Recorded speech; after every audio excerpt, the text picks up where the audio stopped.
Hello అండి. ఇది అయితే మొన్నటి సండే రోజు మేము ముత్యాలం పెట్టుకున్న వీడియో ఈరోజు అయితే అప్లోడ్ చేస్తున్నాను.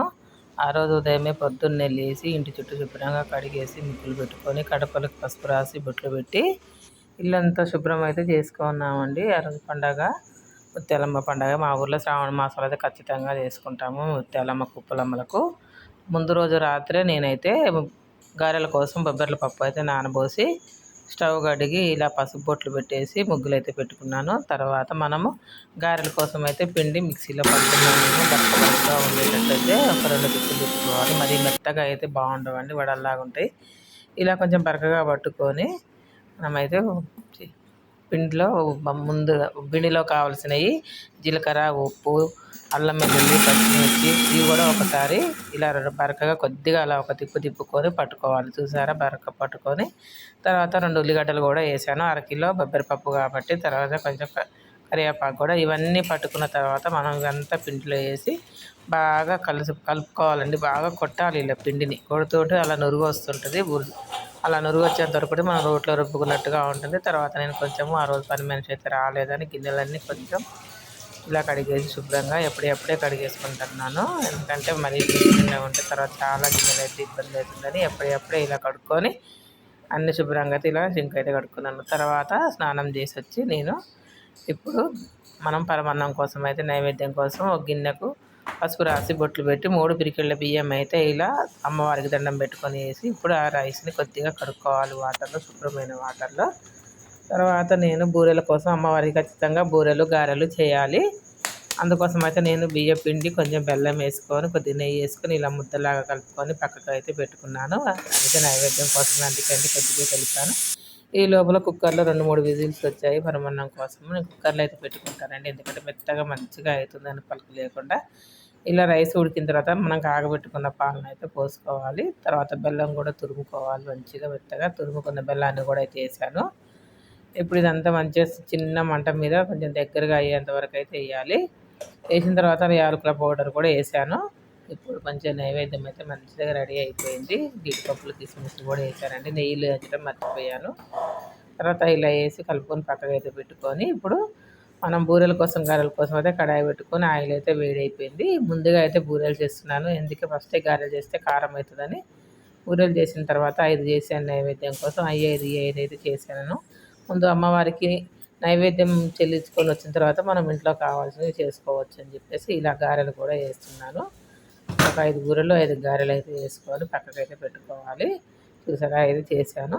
తర్వాత ఇంట్లో దేవుడికి దీపం అయితే ముట్టించుకున్నాను. ఇంట్లో దేవుడికి కూడా ఇలా పూజ చేసుకొని వెళ్ళాలి. మనం ఎక్కడికి వెళ్ళినా ఏ పూజ చేసినా ముందైతే ఇంట్లో ఉన్న దేవుడికి అయితే దీపం పెట్టుకోవాలి.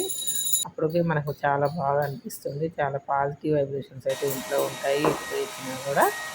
ఈ తర్వాత నేను ఇక కాళ్ళకు పసుపు రాసుకొని వెళ్దాం అమ్మవారి దగ్గరికి అని చెప్పేసి ఇలా కాళ్ళకు అయితే పసుపు రాసుకుంటున్నానండి. మనకి ఏ పండుగ ఖచ్చితంగా శుక్రవారం, మంగళవారం, సోమవారం ఇలా ఖచ్చితంగా పసుపు అయితే రాసుకుంటాము. ఎందుకంటే ఇప్పుడు ఇది ఒక రీజన్ కూడా అండి. పసుపు రాసుకోవటం వల్ల యాంటీబయాటిక్. మన కాళ్ళకి ఇప్పుడు వర్షాకాలంలో పగుళ్ళు, కాళ్ళు నీళ్ళలో తిరిగి చెడిపోతాయి కదా. అందుకని ఇప్పుడు మనం ఇలా పసుపు రాసుకుంటే కూడా అవన్నీ పగుళ్ళు, ఇట్లా కాళ్ళు చెడ్డయి అవన్నీ తగ్గిపోతాయి. యాంటీబయాటిక్ కూడా చాలా పనికి వస్తుందని చెప్పేసి ఖచ్చితంగా మనం ముత్తైదున వాటికి ఇలా పసుపు రాసుకోవాలి ఎక్కడికి వెళ్ళినా నిండుగా. తర్వాత అమ్మవారి కోసం ఒక ప్లేట్ తీసుకొని అమ్మవారి కోసం తెచ్చుకున్న చీరను ఇలా అన్నీ సర్దుతున్నాను అమ్మవారి దగ్గరికి తీసుకుపోవటానికి.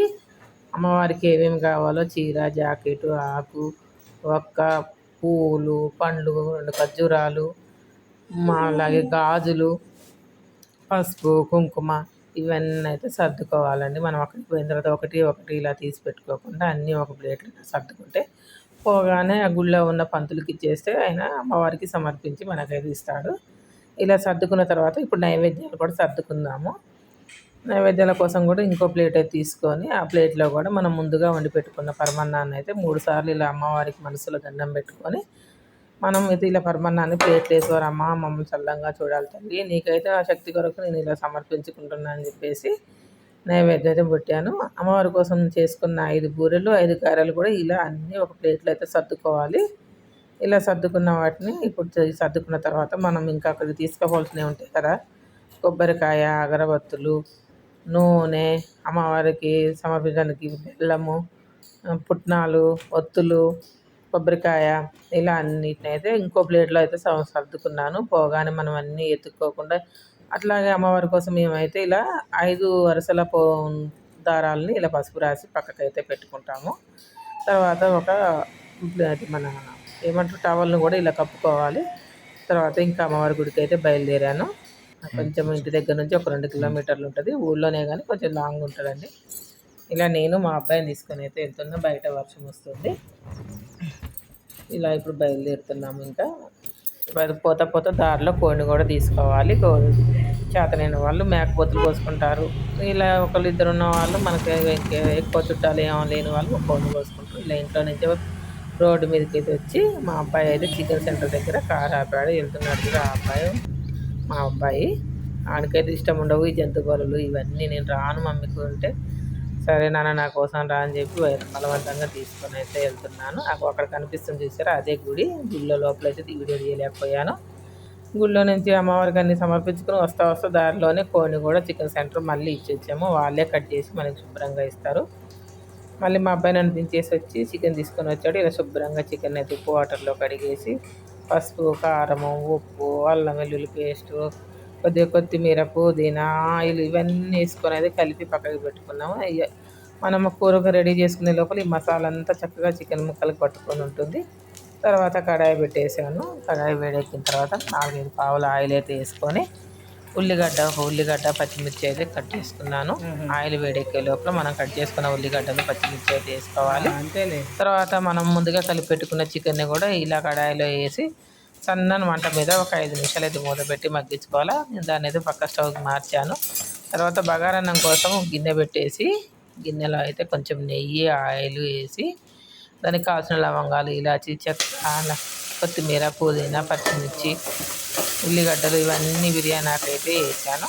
ఇవి కొంచెం వేగిన తర్వాత అయితే మనము 1 గ్లాసు రైస్కి 2 గ్లాసుల వాటర్ చొప్పున, అలా నేను 2 గ్లాసుల రైస్ని అయితే తీసుకొని 4 గ్లాసుల వాటర్ అయితే వేయాలి. ఇప్పుడు ఈ మసాలా అంతా మగ్గాలండి చక్కగా. ఈ ఉల్లిగడ్డలు వేసిన తర్వాత అల్లం వెల్లుల్లి పేస్ట్ కూడా వేయాలి. అది కూడా కొంచెం పచ్చి వాసన పోయాక మనం రైస్ ఎన్ని తీసుకున్నామో అన్ని గ్లాసులు డబల్ అయితే పోసాను. తర్వాత టేస్ట్ కోసం అయితే సాల్ట్ కూడా వేసాను.